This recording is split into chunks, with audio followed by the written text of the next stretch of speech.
Blade Runner. Whenever there's a remake, the temptation is to compare the newer version to the original, if you will, or it's inevitable. It's temptation. One thinks about the first version and how the second improved, or if it's better. It's also true. There's a handicap, I guess, here, because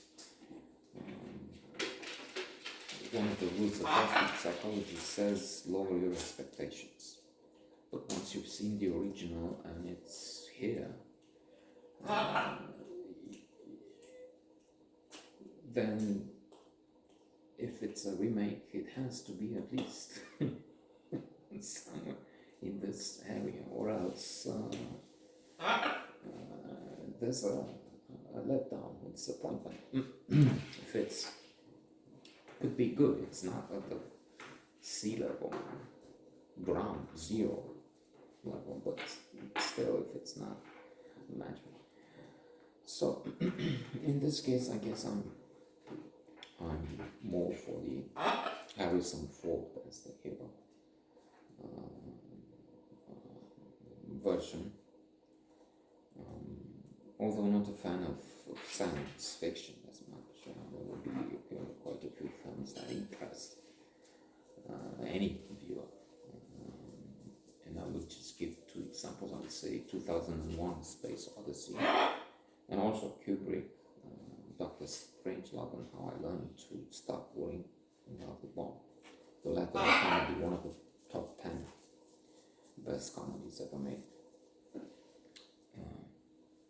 And as for this idea of androids, of humans versus the machine, humans trying to identify robots, AI in the shape of humans that can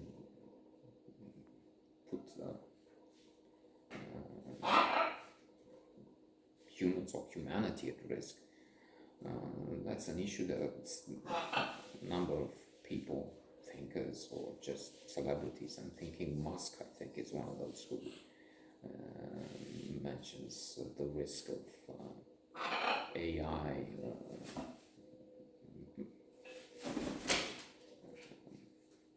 the risk of AI I don't know if destroying humankind. Let me know.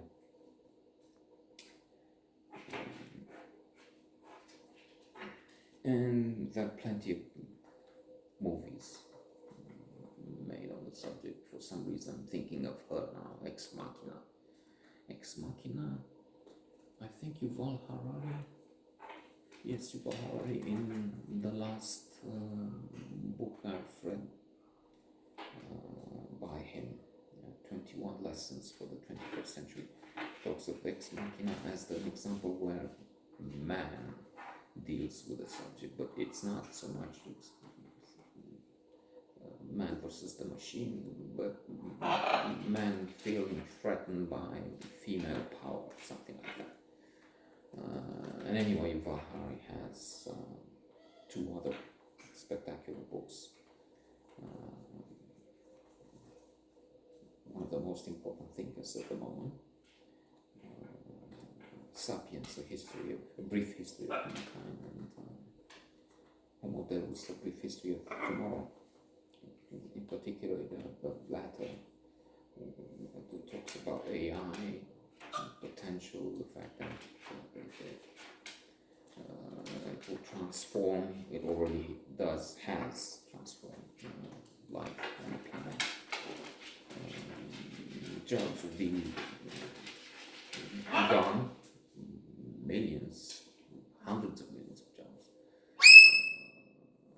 As an example, he mentions the fact that drivers, AI is having a driver who's both Michael Schumacher, best Formula One driver with Hamilton, maybe. Hamilton of the past years. I don't know what happened. This year he's not doing so well, I guess.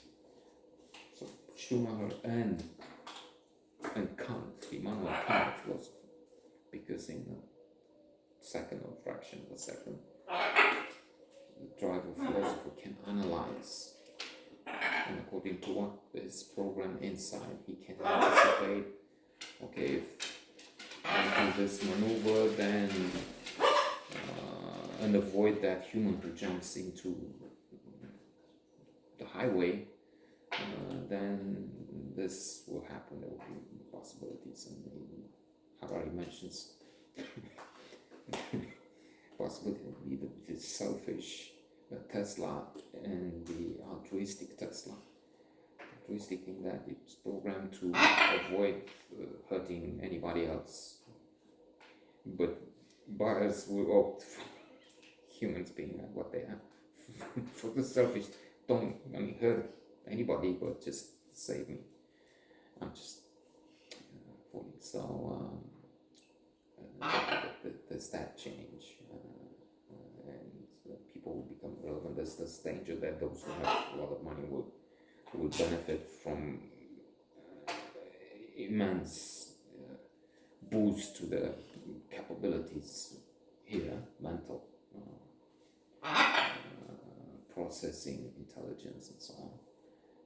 And there will be superhumans and those who don't have financial means, and will be left with whatever is there from nature. And well, so much more in this place will be competition, there will be benefits. AI will probably find so many ways to improve life and extend life. That's Homo Deus, because like gods, we will not live, but that's coming. We'll live longer and longer and longer, forever. Doubtful, but still, 150 more, 200. If, of course, I'm watching the planet burn right now, if they have a planet to live so long on.